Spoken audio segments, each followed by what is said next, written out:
to Commander Central episode 194, and today we're going to be looking at the Commander 2020 decks, Timeless Wisdom, Ruthless Regiment, and Arcane Maelstrom. I'm Dana. And I'm Max. Hey Max, how you doing today? I'm doing fine, I guess. We're on day of self-distancing and quarantine. This will be a Thursday show. We're recording on Monday, and we just got like 6 inches of snow yesterday out of the blue. I think it was more than that, but I haven't gone outside since it all started, so... I mean, one thing nice about this whole social distancing thing is I don't have to care about shoveling, and I can just be like, it's not my problem. I'm not driving anywhere, so... Knowing our city, though, you're still going to get one of those, like, you haven't shoveled your walk. Here's a $20 fine.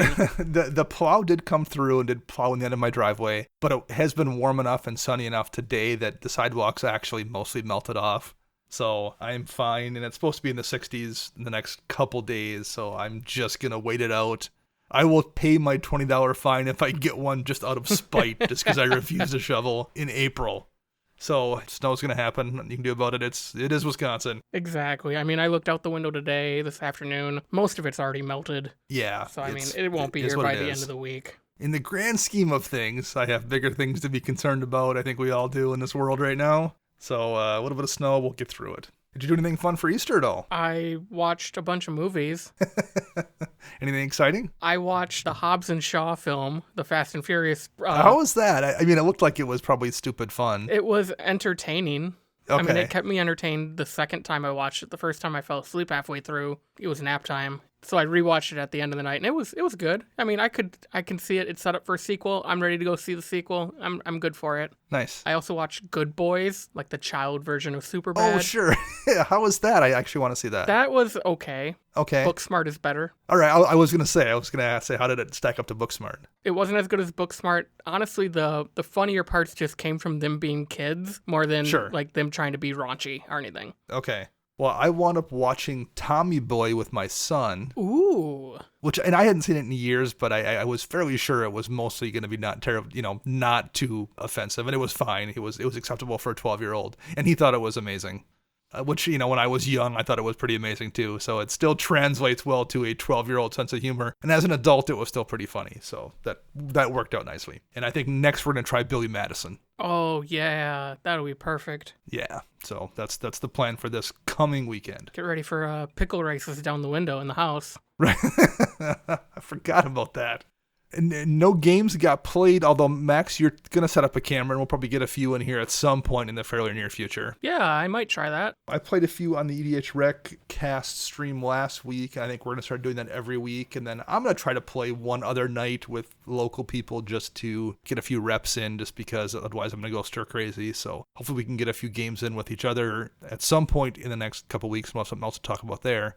But if anybody out there in listener land wants to reach out to us and say hi or tell us about any cool movies you've watched on quarantine or any games you've managed to play on camera remotely with people, how'd you do that, Max? You can find us on Twitter searching at CMDR Central. We are on YouTube where you'll find all of our shows by searching CMDR Central, and we're also on Facebook searching CMDR Central. You can also find us on flipsidegaming.com. Yeah, head over there and use promo code CMDR in all caps to get 10% off all orders $10 or more. And last but not least, patreon.com. Yeah, search CMDR Central. Check out our reward tiers if you're able to support us financially. We greatly appreciate it.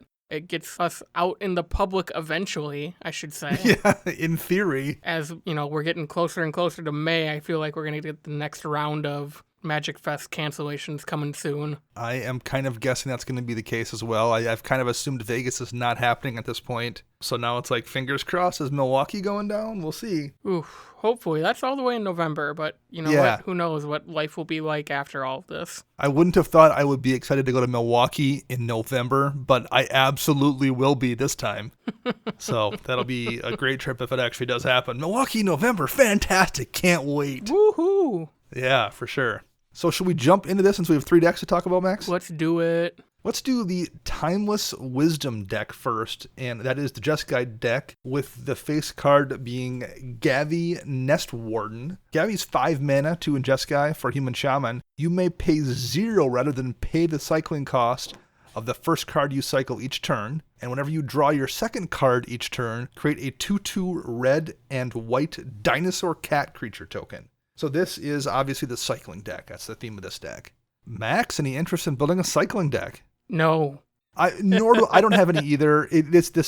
Cycling's a useful mechanic. It's never been something I've wanted to put together. But I think every group has a person out there who's either tried to build a cycling deck or has always wanted to build one. It's one of those things I just hear brought up constantly and from different people in different places are always like, oh, I want to try that in my, is there a cycling deck? Or I'm going to try this commander for my cycling commander. Now you have one. Literally right there, the commander is built to be used for cycling. For sure. I'm more intrigued by Gavi's second ability, whenever you draw your second card, make the token. There are a bunch of other cards that have been printed in the last 10 years that say whenever you draw your second card, so that have always needed a home. Like Jorian Ruin Diver is the first one I think of. I feel like there's a cool, I hate to put it this way, but a Labman deck that you could build around just drawing cards. Well, and you're in the right colors for Jorian. You're in the right colors to be playing Afara, who, when a creature comes into play, you, on someone else's turn, or on any turn, actually, the first creature, you can draw a card. So there's some synergy there. You absolutely can ignore that first cycling ability and build a deck around this card. Yeah. Just built around doing instant speed draw things that draw you, at least 2 cards on other people's turns. And there's extra synergy there as well. You could actually completely build a useful token deck out of this with no cycling at all. I like that synergy as well. I like the fact that this deck can work that way if you don't want to go into cycling. Because you get that sometimes where you have those commanders that are designed to work with some certain mechanic. And if you, outside of that mechanic, they're not playable. This is not that. This is a card that you can play in a deck that you could build around not using cycling. So that's very cool. I'm glad you pointed that out. What are the 2 other commanders we have here for options in this deck? So the next commander we have is Akim the Soaring Wind. It's 2 in Jeskai for a legendary creature bird dinosaur. It's a 3/4 and has flying. It also reads, whenever you create 1 or more tokens for the first time each turn, create a 1/1 white bird creature token with flying. It also has an activated ability for 3 in Jeskai. Creature tokens you control gain double strike until end of turn. I actually really like this commander. What do you think of it? I like it, except for the fact that Kaikar just came out. So you do have Kaikar that does a very similar thing and more. It's like Kaikar tokens, they can be sacrificed. You have a lot more things kind of the deck can do, particularly in terms of combo or storm. But I think if you want to build a Jeskai bird deck, I think this is just a lot of fun. I think you can, you're making bird tokens whenever you make other tokens. There's enough things that do make bird tokens that you have access to in these colors. Play a bunch of birds. Your commander can make you additional birds. You go wide and run things like Gravitational Shift or Favorable Winds or Dictative Heliod and buff them all up. You have evasion built in. You can give them double strike right built into the commander as well. A lot of haste enablers in these colors. You could build an effective, I think, bird tribal deck here that would be fun to play and wouldn't feel maybe as busted as Kaikar. Gotcha.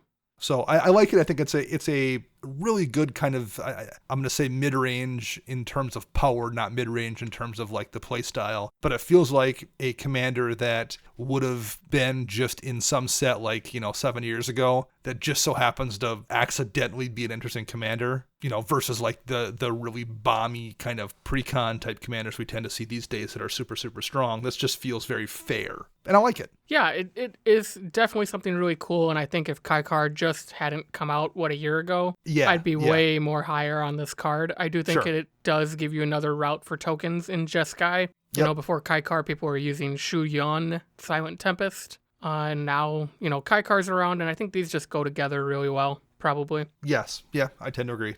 Last but not least, we have the partners with commanders here. We have Braylon Skyshark Rider, who's 3 in a red for a human shaman, and has partner with Shabraz the Skyshark. Braylon says, whenever you discard a card, put a +1 counter on Braylon Skyshark Rider, and it deals 1 damage to each opponent. And then Shabraz, the Skyshark, is 3 and Azorius. For a shark bird, has flying. Whenever you draw a card, put a +1 counter on Shabraz, the Skyshark, and you gain 1 life. And you can also spend Azorius hybrid mana to give target human flying until end of turn.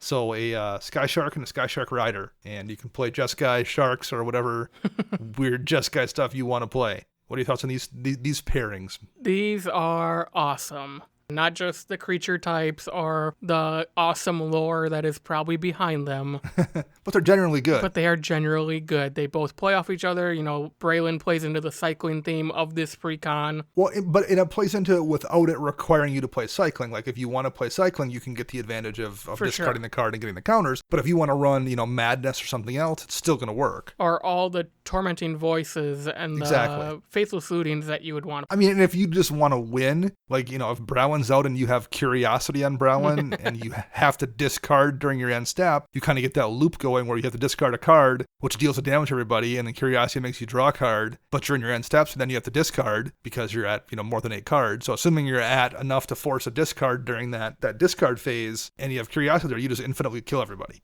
It's got a baked-in combo. That's what you want to do, too. That's right there. I like all 3 of these. I don't know if any of them are demanding I make a deck around them, but I think they are all very interesting commanders. And again, I think we mentioned that last week. I don't know how often I've seen that before, and I think they kind of did it again in this deck. I like all 3 of them. Yeah.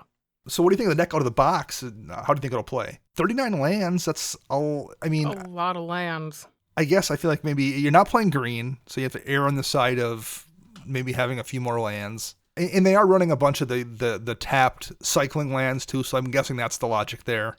Yeah, that would make sense. I mean, there's a good chunk of mana rocks in this deck. There's all the signets. Yep. Soul Ring. You have Fluctuate. Fluctuator got a reprint. That's nice to see. That is nice to see. Cool new art too. I really like it. Kind of reminds me of the Kaladesh Invention type art. Yeah, I agree. Yeah, I think it's a pretty solid deck. I think these all are going to play pretty decently. And there's a pretty clear upgrade path to make a few changes here or there. But I think that's going to play fine out of the box. I really want to play all of these decks or see how they play against one another in a way I don't know if I've really wanted to do in the past. Yeah. I like these quite a bit. Any other standout cards, though, you want to talk about here? Yeah, the first one I want to talk about is Surly Badgesaur. Okay. So this is a 3 and a red for a 3/3 Badger Dinosaur. Whenever you discard a creature card, put a +1/+1 counter on the Badgesaur. Whenever you discard a land card, create a treasure token. And whenever you discard a non-creature, non-land card, the Badgesaur fights up to 1 creature you don't control. So this is like a red Waste Knot, almost. A red, what was it, Bone Collector? Was the creature version that did that last year? Bone Collector or Bone Miser.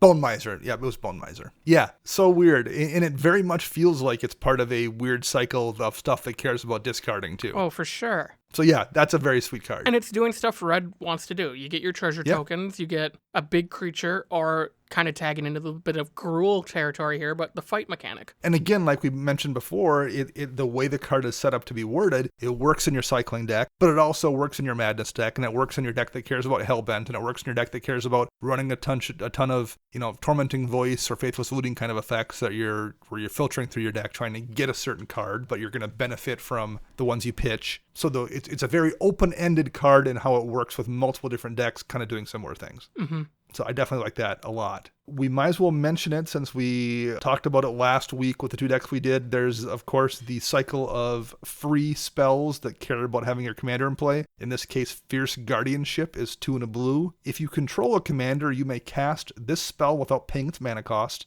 and it lets you counter target non-creature spell. So it's a negate. So it's a negate that's going to cost 1 more to hard cast, or be free if you happen to have your commander out.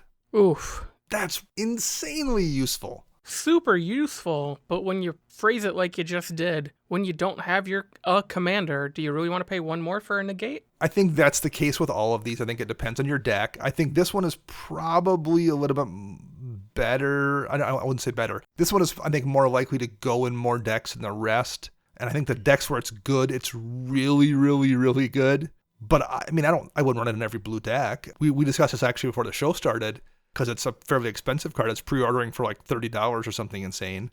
I have, I think right now, 4 blue decks. I guess technically 5 if you count my 5-color deck. And 2 of them really, really want it. Like my Talran deck and my Edric Spymaster Tress deck both want it. Number 1, because the commander is a huge part of what that deck does, but it also cares about casting spells. And both those decks are kind of aggressive, so it's very easy to tap out. It's a perfect fit for both of those decks. Conversely, my Sphinx deck, while I run counter spells in it, Esperia is only out maybe 1/3 of the time. It's not an important part of the deck. Don't run it there. In my Vela deck, I have no counter spells in the deck, but even if I did, Vela's also very rarely out in that deck unless I'm like going to win by having her out. So it's not useful there either. I have 2 decks where it's great, but I have multiple decks where it's not. Same here. I mean, my 2 blue decks are Brago and Tuvasa. Tuvasa, I don't think it's going to get a slot in because 90% of the time I'm either countering. It will be used as a negate, and I'll counter like a Rift or a board wipe. But the other majority of the time when I need counter magic in that deck is because someone's stopping Tuvasa from being cast.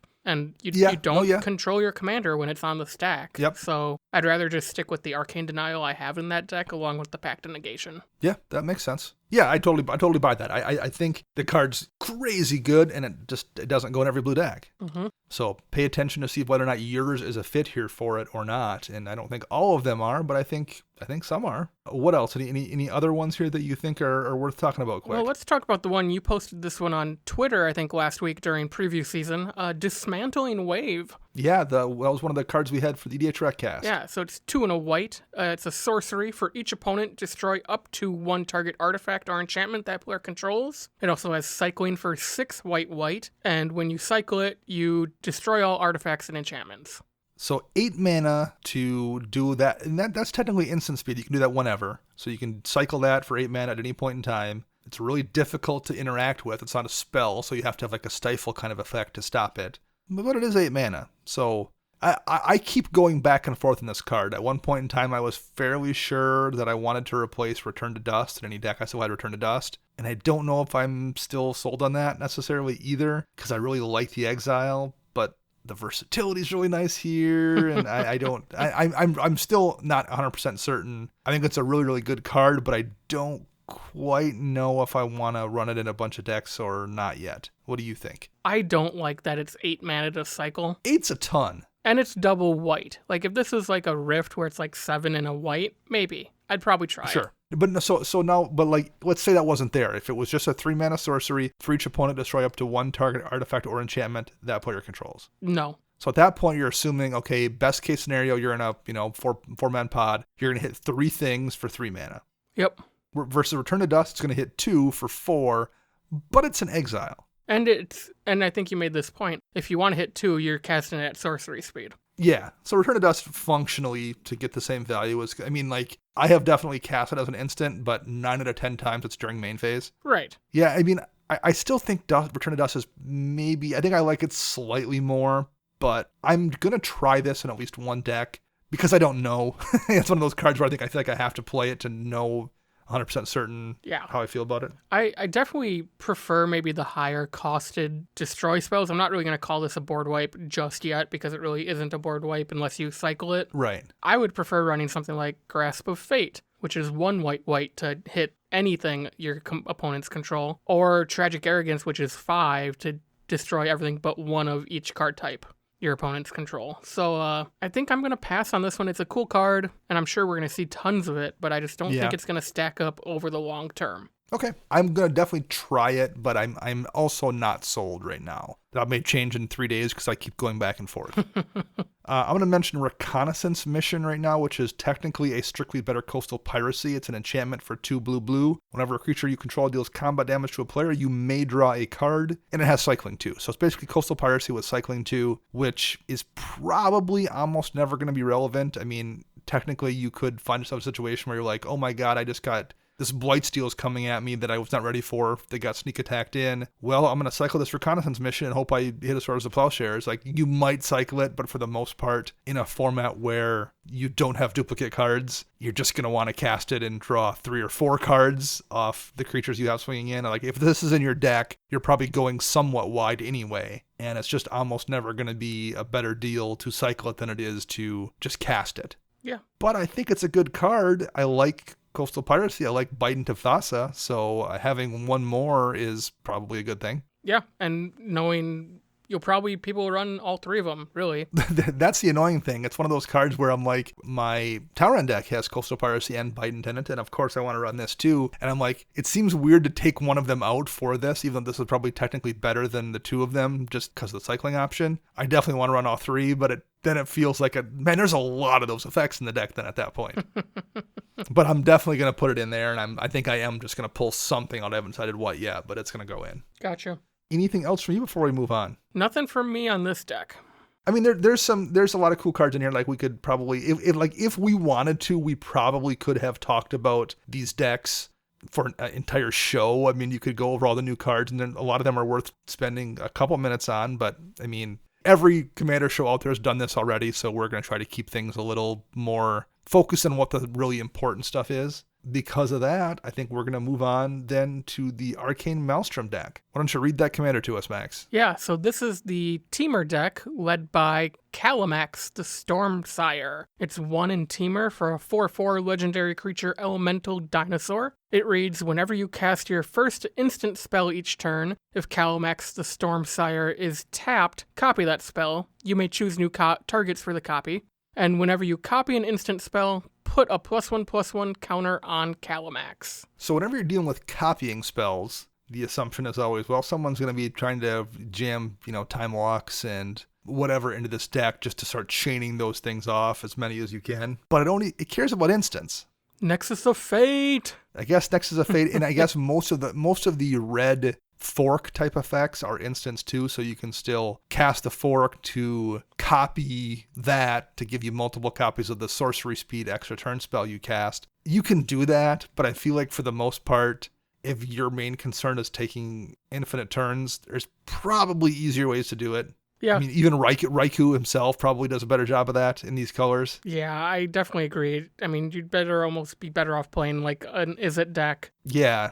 Just so you can copy them easier than making sure Calamax is tapped and instants and exactly. A lot of hoops to jump through, but it also kind of puts a power cap on it. In the past, they probably would have let this be sorceries and instants, in which case it gets way crazier. But just having it be instants makes you jump through enough hoops that if that's what you want to build for your deck, I think, like we said, there's just better ways to do it. As a result, I think it gets to be a much more interesting commander. I've mentioned this on the show before, I've been tinkering, trying to figure out how to build a Melek Is It Paragon Combat Tricks deck. This is just better. This does a better job of it. The problem with the Melek deck is the card has to be the top card of your library to copy it. So then you have to run multiple ways to manipulate the top of your library to get those combat tricks to always be there to copy them. This doesn't care. If it's in your hand, you can copy it. So like whatever combat shenanigans you want to do to copy, I can eliminate like 10 cards that I was trying to figure out how to make room for to consistently have top deck manipulation. That's just gone. I can just have the cards in hand that I care about and copy them with Calamax. So if I decide to build the deck, and I'm probably going to wait to see how popular Calamax is, but Calamax will do a better job of what I was trying to do, I think. So if I build a deck, this might wind up being it. The other commander we have here is Xyrus the Writhing Storm for 2 and green, blue, red. It's a Snake Leviathan with flying for 3/5. Whenever an opponent draws a card, except the first one they drew in each of their draw steps, create a 1/1 green snake creature token. And whenever Xyrus Writhing Storm deals combat damage to a player, you and that player each draw that many cards. This is pretty cool. Yeah, I mean, I think it definitely, off the top of your head, is encouraging wheels. So you can make a gazillion of those snake creatures whenever somebody draws a card off the wheel effects you're going to run. But I also feel like that's the problem with a Nekuzar wheel deck is once the person is in position to have Nekuzar out and start casting their wheels, you probably just lose because they're going to wheel into a wheel into a wheel, and it's just going to kill you. I think this is, I hate to keep using the term fair, but like you're making snakes too as they make their snakes. And they don't know what you're going to have in your deck to take advantage of those. And there's definitely going to be some situations where someone does whatever Xyrus stuff they're going to do, and they make a bunch of snakes for an opponent who then drops a Crater Hoof on their turn and kills the table. So there's some fair kind of a risk-reward stuff going on here with it that actually I like quite a bit. I know we don't like giving our opponents things, but I think it balances the card out nicely. What are you saying? Are you actually okay with this being a group hug card, Dana? I don't believe it's a group hug card, number one. I think I argued with Joey about this on the air one time on the EDH Recast about group hug, but like just because you give your opponent a thing doesn't make it group hug. Well, you really don't even give them a thing with this, do you? Yeah, I mean, I guess they make the snake. I don't think they do. No? Whenever an opponent draws a card except the first one they draw in each of their draw steps, create a 1/1 green snake creature token. I think you get I the guess token. it's off the damage. Whenever the Xyres deals damage to a they player. draw cards. Yeah, so I guess it's not even making them off their wheel effect. It's when it hits and deals. So I guess technically then you can just not attack. Right. But even so, I think you probably are doing things like, even if you do attack and make the snakes, I still don't think it's a group hug effect. I think you are going to be doing it in a way that's way more beneficial to you. You mentioned Arcane Denial as one of your counter spells. Arcane Denial isn't a group hug card. No. The downside of Arcane Denial is you give them a couple cards. I don't think anyone has ever been hit with Arcane Denial and been like, oh, thanks, man, for helping me out with the card draw. I think the same thing is here. Like, no one's going to be thanking you for those snakes because whatever you're doing with them is going to be way grosser than what they're doing most of the time. For sure. But I like it. It's a fun card, and I've seen a lot of people talking about interesting ways to brew it. So again, we've said the same thing last deck, but we're too deep here, and I think we both like both the commanders. Yep. So why don't you read the partners with to us here? Yeah, so we have Halden, Avid Arcanist for 2 and a blue. He's a legendary creature human wizard. He's a 1/4. He partners with Paco, Arcane Retriever.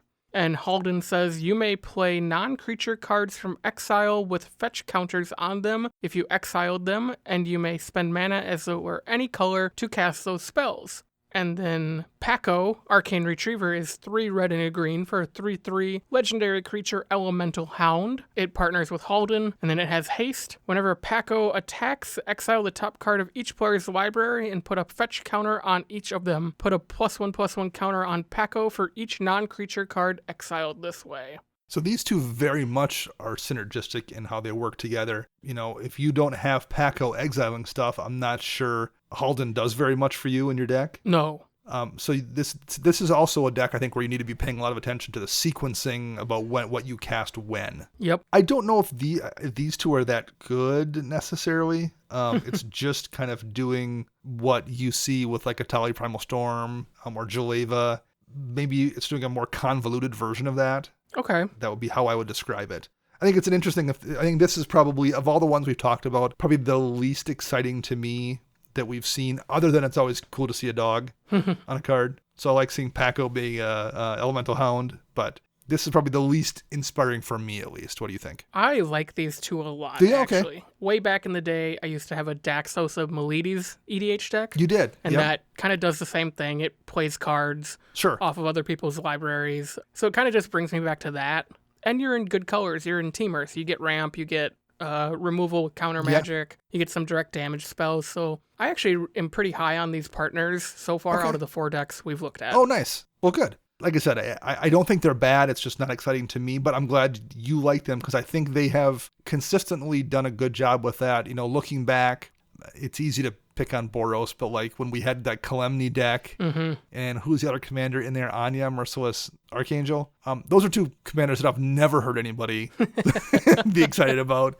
Whereas these, like, even if, Paco and Halden don't do much for me, Matt Morgan on EDH Rekcast was pumped to play with them, and you are too. So, like, they seem to be making these commanders that do appeal to lots of people, even if maybe this one isn't my thing. Right. And the fact that Paco is an elemental, you can kind of build a sub-theme into that deck, build an elemental deck with them leading the charge. Any other cards in the deck you want to talk about then? So I think we'll start with the newest spell in the If You Control Commander cycle, and that is Deflecting Swat. It's 2 and a red for an instant. If you control a commander, you may cast it for free, and it says you may choose new targets for target spell or ability. One thing they've done a nice job with all of these is they never really feel terrible if you hard cast them. Yeah, I'd agree with that. I mean, I have been forced to hard cast a Force of Will in the past, which feels terrible. I don't probably feel bad about paying 3 mana for that effect to retarget a spell. Yeah, I'd agree with that. And if you can cast it for free in your deck, that's pretty great too. So I think they're all good. I like this one a lot. I don't have a deck, I think, where I want to run it. Do you? Not at this time, no. I don't. But like, it's one of those cards where I think any deck I build in the future with red, I'm going to be asking myself the question, like, do I want this? Do I want the blue one? Like, figuring out which ones I actually want to run. Yeah. So it's going to be in the rough cut of like 130 cards. Then I'll decide if I want it or not. But yeah, and these are all really good. And this is another good one. Channeled Force, I think, is kind of an interesting card. It's an instant for 2 blue and red. As an additional cost to cast the spell, discard X cards, and then target player draws X cards, and Channeled Force deals X damage to up to 1 target creature or planeswalker. So if you have access to, for example, the cycling deck, this would play really well in there because you're doing things that care about discarding cards anyway. Being able to pitch 3 lands and draw 3 new cards and take out a creature is relatively efficient for 4 mana. I like this card actually quite a bit. Yeah. So I think Curious Herd is actually kind of funny too, and I'll mention this. It's 4 mana, 3 and a green. Choose target opponent. You create X 3/3 green beast creature tokens, where X is the number of artifacts that player controls. I don't think this is a card you want to maybe just run generally, but I think if you are in a meta where you routinely see somebody that plays a ton of artifacts, or there's always, everyone plays a ton of rocks or whatever. I think there are some metas where you can just run this and always get way more than 4 mana worth of value out of it. How many tokens would it need to make consistently for you to make this a card you put in the majority of your green decks? I mean, if it makes 3, that's 9 power on board. For 4 mana. For 4 mana, I think it feels underwhelming if it makes 2, even though that's still 6 power for 4 mana. But that probably feels a little underwhelming. But I think if you feel like you can consistently make, worst case 2, oftentimes 3, if not more, that's really good, and I would run it. Okay. My ticker is at 2. Okay. Because I think of like the Garruk that's triple green, so 2 and triple green, it makes a 3/3 beast. Yeah. That's 5 mana for a 3/3, so this is 1 less, easier to cast, and you're gonna at least make 1, hopefully. I really like this card, not just because you have Vela, but our local or Glissa. But our local meta in general is very artifact heavy. And there's plenty of people that have a different art. Some, one person has a Brea deck, someone has a Saheeli deck. There's very frequently you can go from pod to pod to pod and see one artifact deck or one equipment deck in at least every pod you would play in at night. Yeah, for sure. And I mean, even if you just go off the basic, you should run 3 or 4 mana rocks in your deck. There's a chance you're going to get 2 or 3 tokens off of this one card. I think this is a very good card, and it's really exciting because it's an instant. This is something I would expect to be sorcery speed. For sure. The final one I want to talk about is Twinning Staff. That was my last one as well. 3 mana artifact. If you would copy a spell 1 or more times, instead copy it that many times plus an additional time, and you may choose new targets for the additional copy. And it has 7 tap, copy target instant or sorcery spell you control. You may choose new targets for the copy. So this is interesting. Yeah. I don't think you want to run this if you're relying on the 7 mana and tap to copy a spell being your primary way to copy spells. But I think if you're playing Calamax or you're playing Raikou or you're playing whatever, there's a couple of different other commanders that just copy spells. Having this there to copy the copy that your commander's making is well worth it. And then maybe late game when you've got, a bunch of mana free, then you can use a tap ability. But I do think generally speaking, you want to be only running this in decks where you're doing a ton of copy stuff, particularly if your commander's the one doing it. Yeah. But if they are, it's going to be great. I would not want this to be on the table against a Raikou deck. A Raikou, a Melik deck, or even like some of those Niv Mizzet decks that are just about replicating their draw spells. Yeah, not at all. It's a really, really cool card. And I think a lot of these cards, in the past we've had those cards like Teferi's Protection that are great in every white deck. I don't know if there's many of those this year. I feel like all the really good cards are ones that are just good in a certain deck. But that's, I think, maybe better for the format than it is to have ones that are just universally good. Yeah, I agree with that. All right. Last but not least, the Ruthless Regiment deck. And that would be our Mardu list. Mardu Humans is the theme, basically. And the deck is headed by Jarina Kudrow. 1 and Mardu, so 4 total for a human soldier. When Jarina Kudrow enters the battlefield, create a 1/1 white human soldier creature token for each time you've cast your commander from the command zone this game. Other humans you control get +2/+0. That's a little underwhelming. What do you think? I wish it was just straight Mardu. I kind of agree that wouldn't, considering the power's pretty subdued on it, I don't think that would be a crazy ask. I think if this was just 3 mana, that would be fine. Yeah, I think it's cool. I think it's a cool design. It goes back to that kind of Commander 13 area where however many times you cast your commander like Marath did. It's an anthem.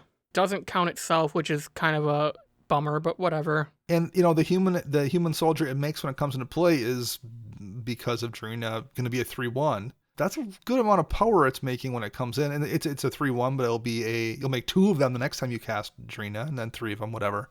Yeah, I think it's not as flashy or maybe as complicated as some of the other commanders, but I don't think it's that bad either. I think Mardu Humans is kind of a unique thing to be doing, and I'm kind of on board with that. Yeah, I definitely am on board with it, and it can slot into other human tribal decks people may or may not have built really easily. Yeah, definitely.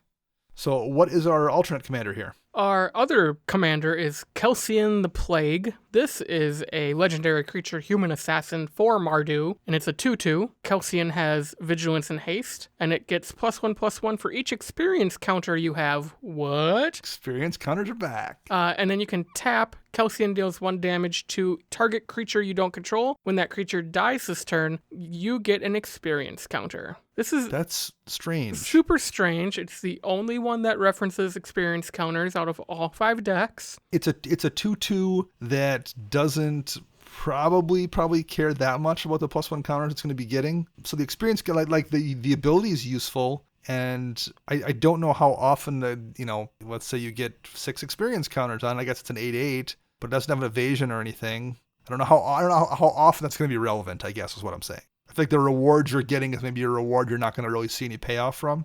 Yeah, I definitely agree with that. I understand why this is Mardu. It had to fit into the deck. Yep. It really would have been better if this was just like Orzhov, because then at least it could slot into like the Daxos experience counter deck. Sure. Having it being Mardu means you have to have this lead your experience counter deck, if you wanted to go that route. Unless you just go 5 color and throw all 6 of them into one deck. It's very weird that the creature has to die that turn the minute you activate it. So it's not even it's not even like you drop it and cast a board wipe. It's you have to deal the damage via its ability, and that creature has to die this turn. It's a lot of hoops to jump through that I don't want to jump through in Mardu. And I'm assuming you're going to see a lot of people that are putting like Death Touch on this, for example. Oh, yeah. But is the payoff for doing that? I mean, I don't know when the last time I saw someone trying to use like Nettling Imp to tap a creature to then kill it with Royal Assassin. So is it worth running, 5 pieces of equipment that give Death Touch to maybe have a chance to put one of them on Kelsian to kill a creature just to get a +1 counter? No. I mean, it doesn't feel like it's that great. But if that's what you want to do, folks, you go right on and do it. Well, and again, I'm going to kind of trash Kalemny and Anya again. At least this Kelsian card that I don't think is that great has a unique design that nothing else is doing, whereas Anya and Kalemny didn't. There was nothing interesting about them. This, again, I can at least say as well, it's something that I've never seen before for the most part, and it's doing a couple different things and might be fun for somebody. For sure. Whereas I don't think those were. So again, I think they've done a nice job, at least, even in the cards that I don't love as much, trying to do something kind of unique with them.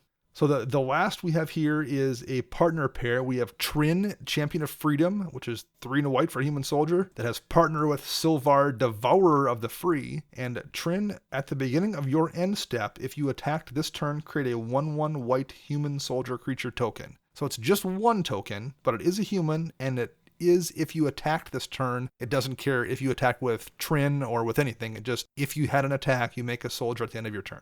Sylvar, Devourer of the Free is 3 and Rakdos for a legendary creature, Cat Nightmare. Sylvar is a 4/2, has Menace, and has Sacrifice a Human. Put a +1 counter on Sylvar, Devourer of the Free. It gains indestructible until end of turn. So the story seems to be here you have Trin, who's posing as some kind of a Robin Hood-ish hero, freeing people in order to then feed them to her Cat Nightmare. I mean, you got to keep your own objectives in check first, I guess. I guess. I mean, that's a like really kind of dark but fun little interaction between those two cards. I like it. It reminds me a little bit of Regiment Krav to a degree. Oh, for sure. So I can respect that. What are your thoughts here? These would be my Paco and Halden for me. Okay. These I don't like them. I feel like it's too specific, needing to be humans. Yes. For Silvar. So many of the tokens and things you're going to make, red tends to make goblin tokens, and white it does make some humans, but it tends to make spirits or soldiers that don't even have a race assigned to them. Yeah, they don't Black have. tends to make zombies. So making humans that you can sacrifice here is pretty challenging. And it's not like humans have recursion. It'd be different if this was like sacrifice a zombie, and you're like, okay, I'm going to sacrifice Grave Crawler, 6 times in a turn and bring it back every time, or resummon skeleton or whatever. There's not really a way to recur them either, so you're stuck for the most part probably trying to sacrifice actual card creatures on a card. I don't know if there's enough of a payoff for you to be doing that. Right. I definitely agree with that. So it's an interesting, kind of fun, flavorful lore creature, but I tend to agree. It's not that powerful either. Of the 3 decks, this is the one with the 3 commanders I probably like the least, I would say. I like Jurina, but I don't like the other 2. Okay. Or 3, I guess. Any specific cards here you want to talk about? Yeah, let us start with... We might as well discuss the free cards since they've been pretty interesting in every deck. Let's do it. Here we have Flawless Maneuver, 2 and a white. If you control a commander, you may cast this spell without paying its mana cost. Creatures you control gain indestructible until the end of turn. Oofda. So that's already an effect we're kind of used to paying 2 and 1 for. You've got Rootborn Defenses, which does that, and it populates. I think there's one that puts a +1 counter on something. I forget what card that is, but like this is something we've seen in the past at that casting cost. So you lose out on the counter or you lose out on the populate effect to have the option just to cast it for free. And I think in white decks, you maybe tend to rely on your commander a little more than usual. Oh, definitely. So I think this is really, really good. They're all good. This one's good too. Do you have any decks where you want to run it? This is tough because Teferi's Protection is my go-to. Yeah. And then if I'm playing green or green-white, it's Teferi's Protection, Heroic Intervention. And Heroic Intervention's 1 mana less. Yep. And gives hexproof.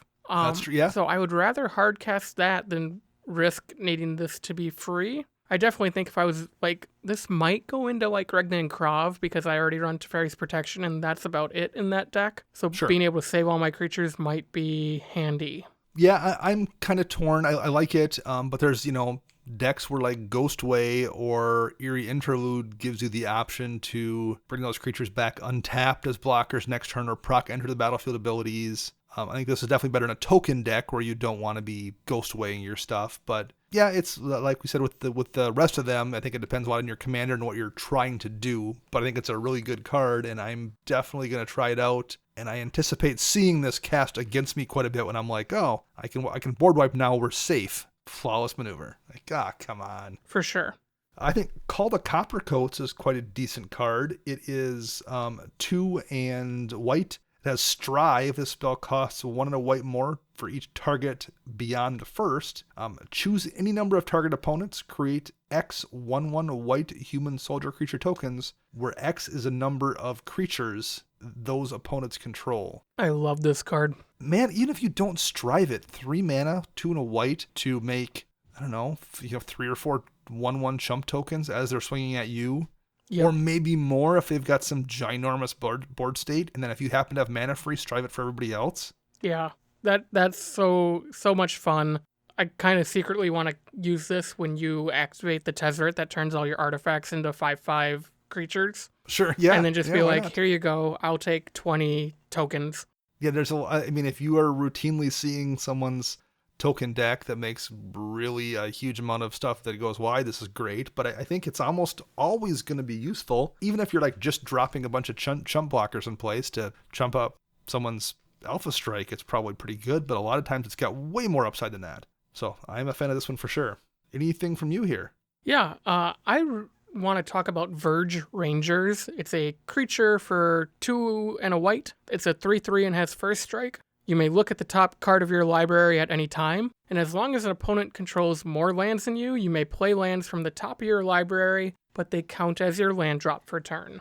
All right. What do you think of it? Well, last week, or earlier this week, we talked about the Pegasus or the bird that does it in the Esper, the Abzan deck. Yes. I think this is slightly better. in the sense that it's a little bit of card selection, although this counts for your land for play.